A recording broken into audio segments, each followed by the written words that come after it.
नमस्कार दोस्तों। आज का अपना टॉपिक है संथाल विद्रोह 1855 एवं 1856। संथाल विद्रोह 1855 एवं 1856। यदि मैं संथाल विद्रोह या जिस क्षेत्र में यह घटना घटित हुई थी, अगर मैं उस क्षेत्र की बात करूं तो वो क्षेत्र आज वर्तमान में भागलपुर, पूर्णिया, दुमका, पाकुड़, राजमहल, बांकुड़ा, मुर्शिदाबाद एवं वीरभूमि के क्षेत्र, ये सभी क्षेत्र वर्तमान में पूर्वी बिहार, पूर्वी झारखंड और जो है पश्चिम बंगाल का जो पश्चिमी हिस्सा है उसमें ये सभी क्षेत्र पड़ते हैं। इन क्षेत्रों के नाम हैं भागलपुर, पूर्णिया, दुमका, पाकुड़, राजमहल, वीरभूमि, बांकुड़ा एवं मुर्शिदाबाद। इस क्षेत्र में 1855-1856 के वर्ष में संथालों ने विद्रोह किया था। चूँकि ये क्षेत्र जो मैं आपको बताया हूँ, यह क्षेत्र दामन एकोह के नाम से जाना जाता था, जिसे संथाल परगना भी कहते थे। इस क्षेत्र में संथाल आदिवासियों की संख्या बहुत अधिक थी। तो थोड़ा सा मैं उस क्षेत्र का अगर एक मैं राजनीतिक मापचित्र बना दूं तो उससे ये थोड़ी सी हमें क्लियरिटी ज़्यादा हो जाएगी। तो मैंने नाम आपको बताया भागलपुर, पूर्णिया, ये वर्तमान में बिहार के जिले हैं।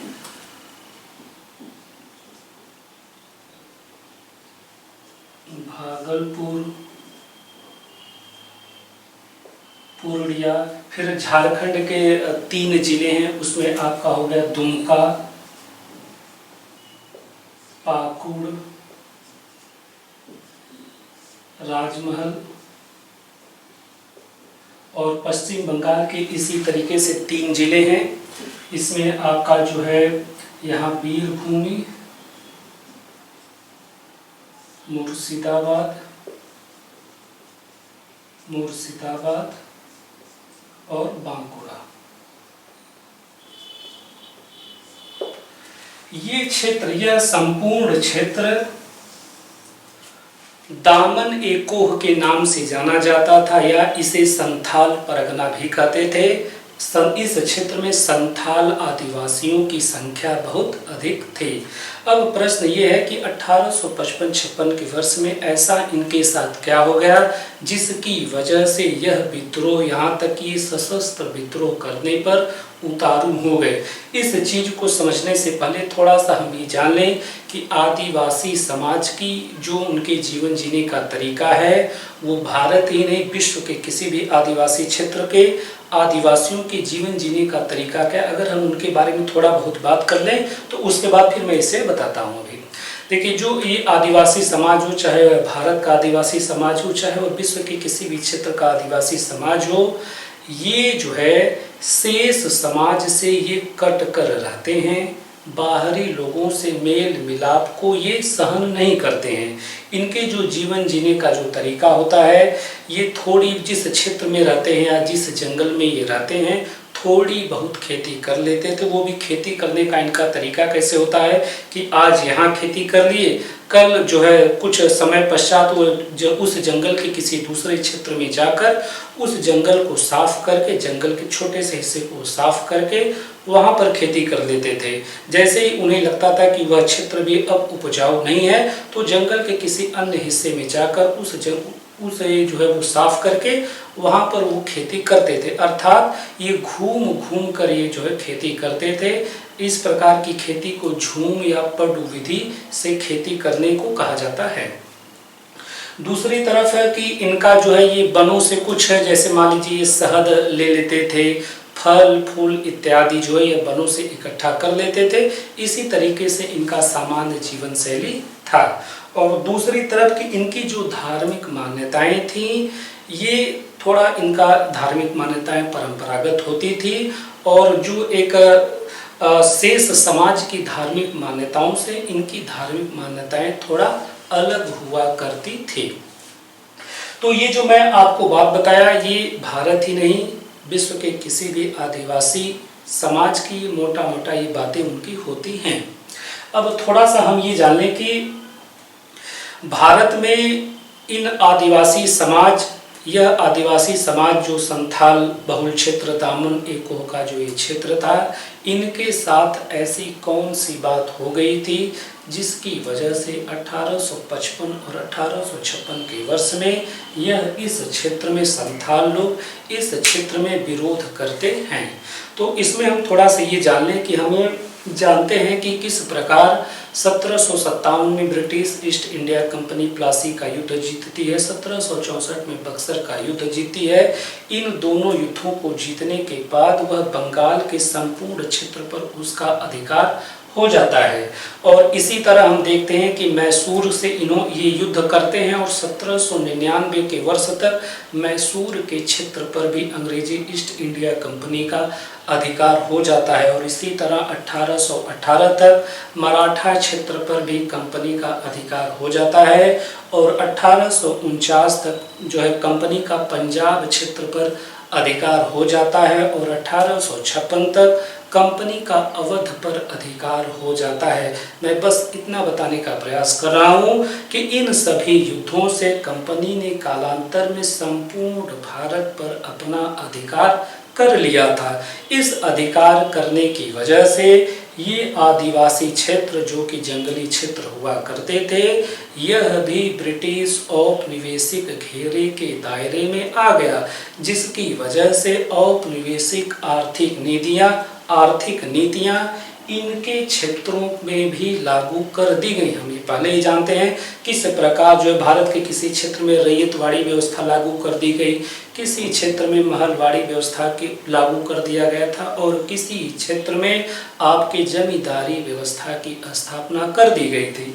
तो मैं बस इतना बताने का प्रयास कर रहा हूँ कि ईस्ट इंडिया कंपनी विभिन्न युद्धों से भारत के संपूर्ण भूभाग पर वो अधिकार कर चुकी थी।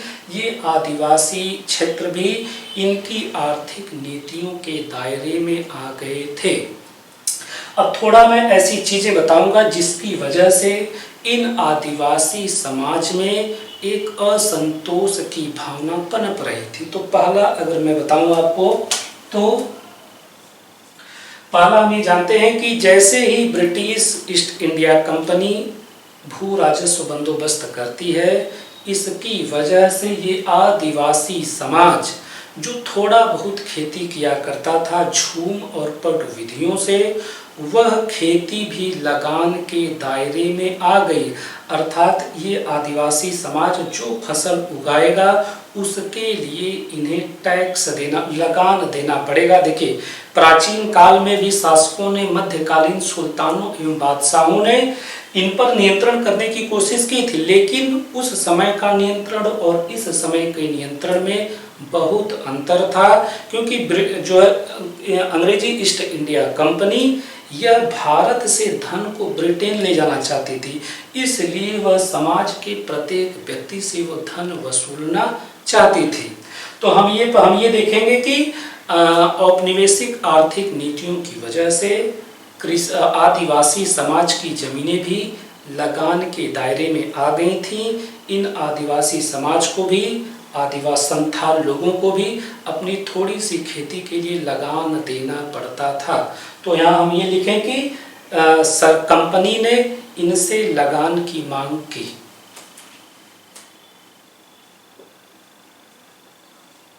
कंपनी ने इनसे लगान की मांग की। दूसरा हम ये जानते हैं कि ये आदिवासी समाज, ये संथाल लोग जिस जंगल में रहते थे वहां से ये शहद, फूल, फल इत्यादि इकट्ठा करते थे, तो उस पर भी कंपनी ने कर लगा दिया, यानी वनोत्पाद पर कर लगा दिया गया।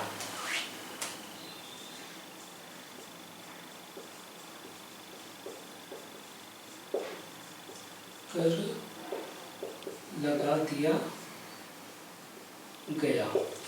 तीसरी बात,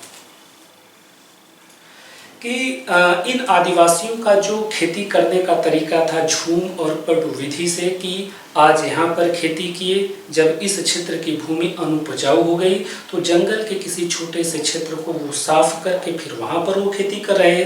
तो इस प्रकार की खेती को प्रतिबंधित कर दिया गया। स्वाभाविक बात है, इन सब वजहों से आदिवासियों में असंतोष पनपता है। तो तीसरे में हम क्या लिखें, झूम और पटु विधियों पर रोक। झूम और पटु विधियों पर रोक। चौथी बात, इन जंगलों में आदिवासी जिस क्षेत्र में रहते थे, जिन जंगलों में रहते थे, इन जंगलों में ईसाई मिशनरियों को जाने का आदेश दे दिया गया। ये ईसाई मिशनरी इन जंगलों में जाकर इन भोले भाले आदिवासियों के धार्मिक मान्यताओं को नज़रअंदाज करते थे और उन्हें विभिन्न प्रकार के प्रलोभन देकर अपने धर्म में परिवर्तित कराने का प्रयास करते थे। तो चौथे में हम ये लिखें कि ईसाई मिशनरियों को इनके क्षेत्रों में जाने का आदेश।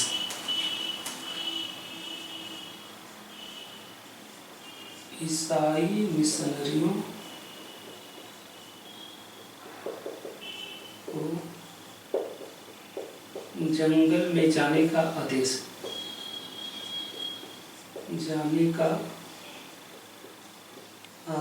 पांचवी बात, देखिए अभी मैं बताया कि कंपनी की आर्थिक नीतियों की वजह से इनकी थोड़ी बहुत जमीनें भी लगान के दायरे में आ गई थी।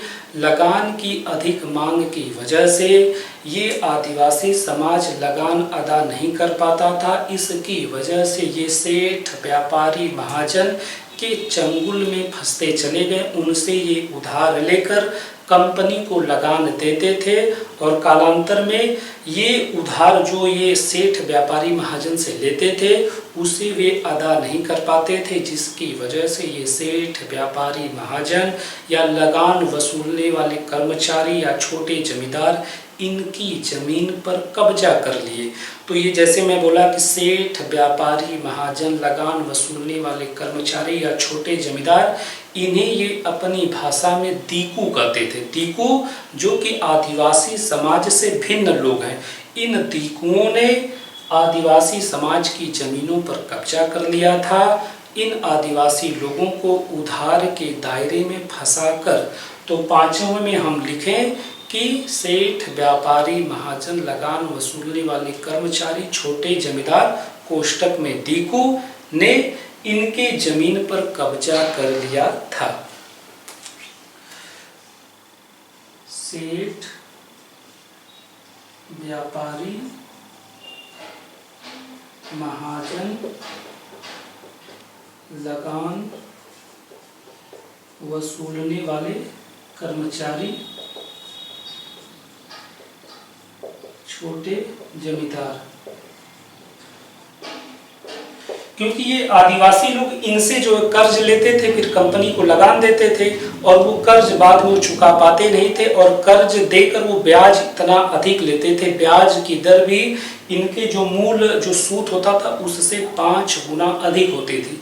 तो स्वाभाविक बात है कि वो उधार दे नहीं पाते थे और इनकी नज़र आदिवासी जमीनों पर होती थी, जिसकी वजह से आदिवासियों की जमीन इनके हाथों में चली गई। तो कर्मचारी व छोटे जमींदार, इन्हें हम लिखेंगे दीकू। दीकू ने इनकी जमीन पर कब्जा कर लिया। इनकी जमीन पर कब्जा कर लिया। ये लोग इन आदिवासियों से बेगार भी कराते थे। बेगार इन आदिवासियों के घरों, फसलों इत्यादि पर वे हाथी दौड़ा दिया करते थे। तो बस इतना ही लिखते हैं, बेगार। तो हम देख रहे हैं कि वह आदिवासी समाज जो कि शेष समाज से अलग थलग रहता था, उनके जीवन जीने का परंपरागत एक तरीका था। थोड़ी बहुत वे खेती कर लिया करते थे, वनों से थोड़ी बहुत चीज़ें वो इकट्ठा कर लिया करते थे। इन सभी चीज़ों पर अंग्रेजी ईस्ट इंडिया कंपनी के भारत पर अधिकार कर लेने के बाद इन सभी चीज़ों पर प्रतिबंध लगा दिया गया। इनकी जमीन, इनके वन उत्पाद इत्यादि को कर के दायरे में ला दिया गया। इनकी धार्मिक मान्यताओं को नज़रअंदाज करते हुए ईसाई मिशनरियों को भी जंगल में जाने का आदेश दे दिया गया। और इसी के साथ साथ जो दीकू लोग थे, आदिवासी समाज में जो वे प्रवेश कर गए, आदिवासी समाज के लय और ताल को ये तोड़ते चले गए। तो स्वाभाविक बात था कि आदिवासी इसके विरुद्ध इकट्ठा होते ही। तो अब हम देखेंगे कि विद्रोह संबंधी घटनाएं।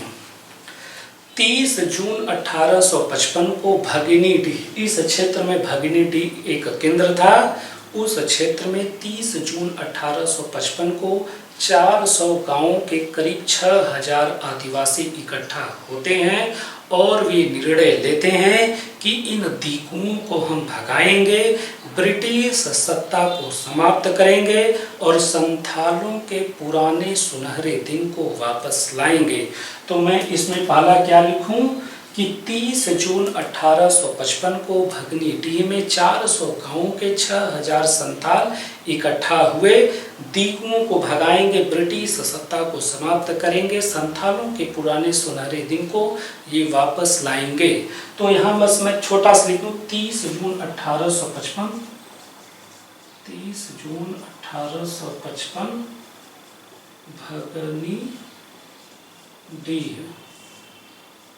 भगिनीडीह में 6000 आदिवासी इकट्ठा हुए और इनकी घोषणा क्या है, दीकुओं को भगाना,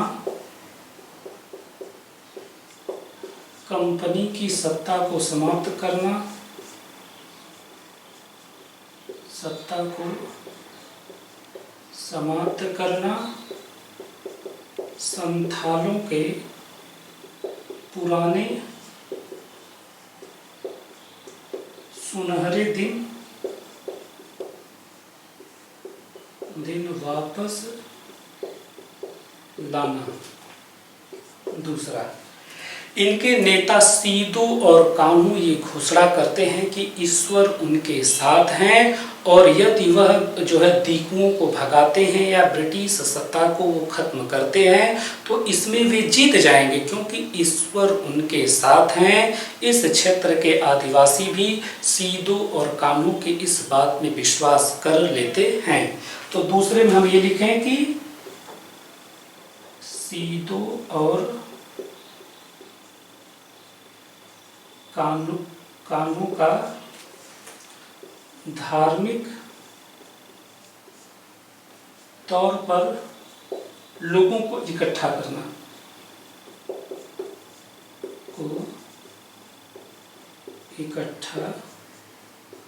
करना, तीसरा, इस मीटिंग के बाद, इस बैठक के बाद, इस सभा के बाद ये सीदो और कान्हू इस क्षेत्र के भागलपुर, पूर्णिया के जो है दुमका, पाकुड़, इस संपूर्ण क्षेत्र में वे विभिन्न गांवों का दौरा करते हैं। इस क्षेत्र के सभी आदिवासी पुरुषों और महिलाओं को वे विद्रोह करने के लिए इकट्ठा कर लेते हैं, उन्हें तैयार कर लेते हैं और करीब 60,000 आदिवासी पुरुष और औरतें अपने जो है तीर, धनुष, भाला, आरी, कुल्हाड़ी, बर्छा, चाकू के साथ वे विद्रोह करने के लिए तैयार हो जाते हैं। तो कहने का मतलब ये है बस कि सीदो कान्हू ये कहते हैं कि उनके साथ ईश्वर है और यदि वो दीकुओं को भगाते हैं, ब्रिटिश सत्ता को समाप्त करते हैं तो वो जीत जाएंगे, क्योंकि ईश्वर उनके साथ हैं। और इसके लिए वे सभी आदिवासियों को इकट्ठा करना शुरू करते हैं और करीब 60,000 आदिवासी तीर, धनुष, भाला, कुल्हाड़ी, आरी और चाकू, बर्छी के साथ वो जो है लैस हो जाते हैं। तो यहाँ हम तीसरे में लिखें कि 60,000 आदिवासी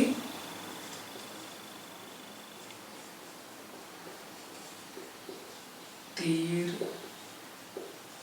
धनुष, भाला, कुल्हाड़ी के साथ तैयार। स्वाभाविक बात है कि पूरी तैयारी कर लेते हैं। इसके बाद यह इनका शुरुआती आक्रमण इन द्वीपों पर होता है जिन्होंने इनकी जमीनों पर कब्जा कर लिया है। सेठ, व्यापारी, महाजन, लगान वसूलने वाले कर्मचारी इन छोटे जमींदारों के घरों पर ये हमला करते हैं, इन पर भी ये हमला करते हैं। उसके बाद यह ब्रिटिश सत्ता के प्रतीक हो, पुलिस स्टेशन हो, चाहे आपका रेलवे स्टेशन हो, डाक की गाड़ियां हो, चाहे स्थानीय कचहरियां हो, उन पर ये हमला करना शुरू कर देते हैं। इन हमला से कंपनी को जो है चुनौती मिलती है। कंपनी इसे दबाने के लिए सेना का सहारा लेती है। तो चौथे में हम ये लिखें फिलहाल कि दीकुओं और ब्रिटिश सत्ता के प्रतीक पर हमला। ब्रिटिश सत्ता के प्रतीक क्या है? पुलिस स्टेशन, रेलवे स्टेशन, डाक की गाड़ियां और स्थानीय कचहरियों पर ये हमला शुरू कर देते हैं। कंपनी जो है सेना का सहारा लेती है। इस संपूर्ण क्षेत्र में वह एक मेजर जनरल के नेतृत्व में 10 टुकड़ी तैनात करती है। इस संपूर्ण क्षेत्र में मार्शल लॉ लगा दिया जाता है। विद्रोही नेताओं, सीधों और कानून को पकड़ने के लिए 10,000 रुपए का ऐलान कर दिया जाता है। फिर इनके बीच एक भीषण मुठभेड़ होती है। 15,000 से अधिक संथाल मारे जाते हैं।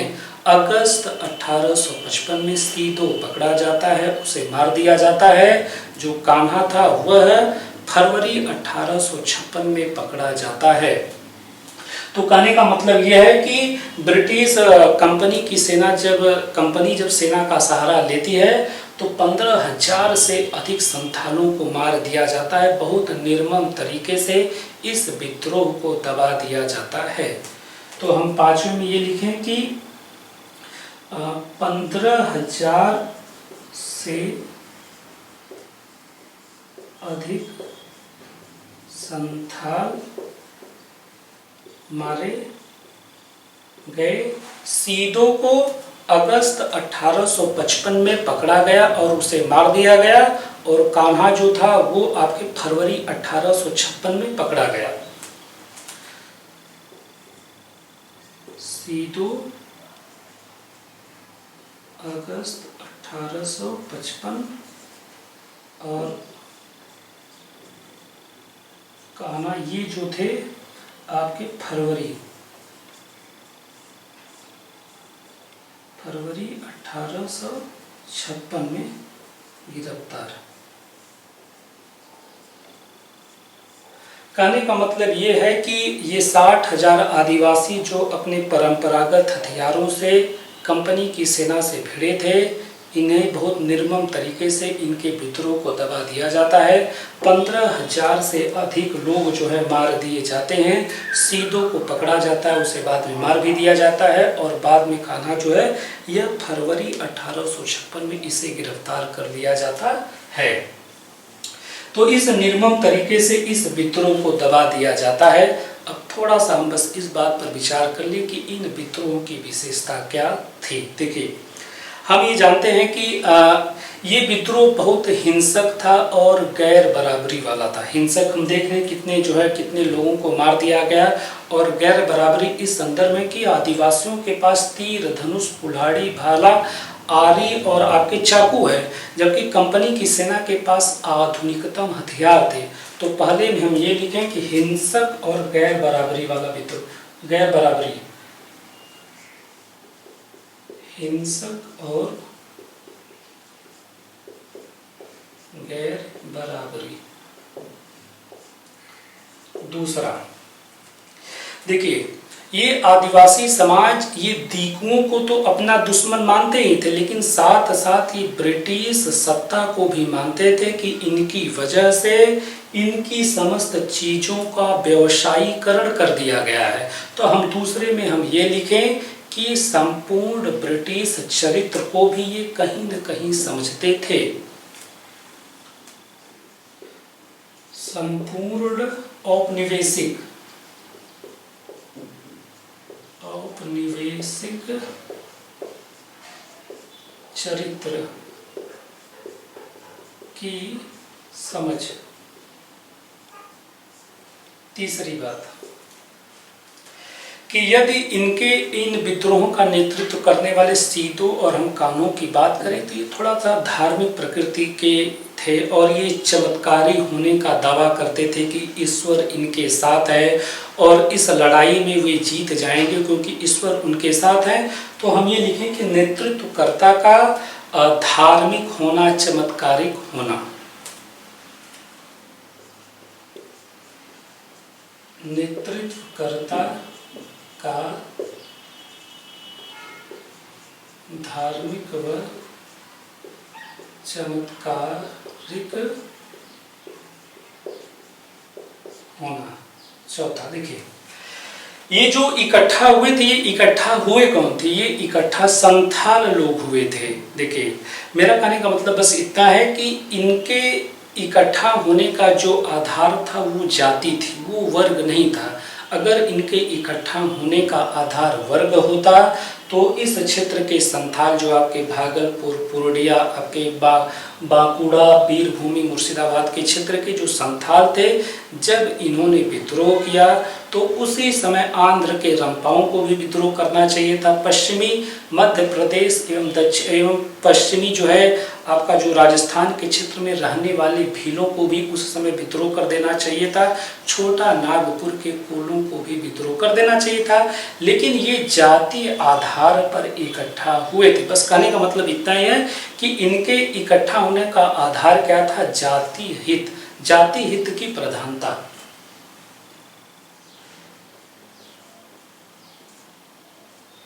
जातीय हित की प्रधानता।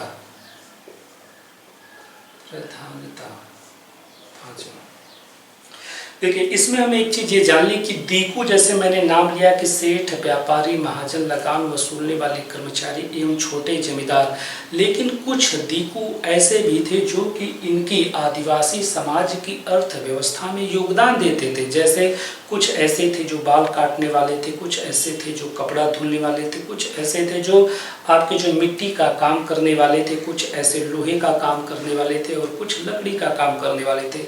ये ऐसे थे जो आदिवासी समाज की अर्थव्यवस्था में योगदान दिए थे और इस विद्रोह में भी इन्होंने आदिवासियों का साथ दिया था। तो हम पांचवें में ये लिखे कि कुछ दीकुओं द्वारा आदिवासियों के विद्रोह का साझीदार बनना। कुछ दीकुओं द्वारा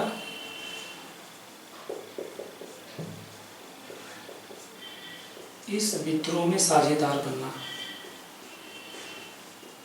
इस विद्रोह का साझीदार बनना। तो हम देख रहे हैं किस प्रकार संथाल का जो क्षेत्र है दामनी कोह के नाम से जाना जाता था। औपनिवेशिक आर्थिक नीतियों की वजह से उनमें असंतोष आया, वे विद्रोह किए। चलिए, आज का अपना ये टॉपिक कंप्लीट है। धन्यवाद।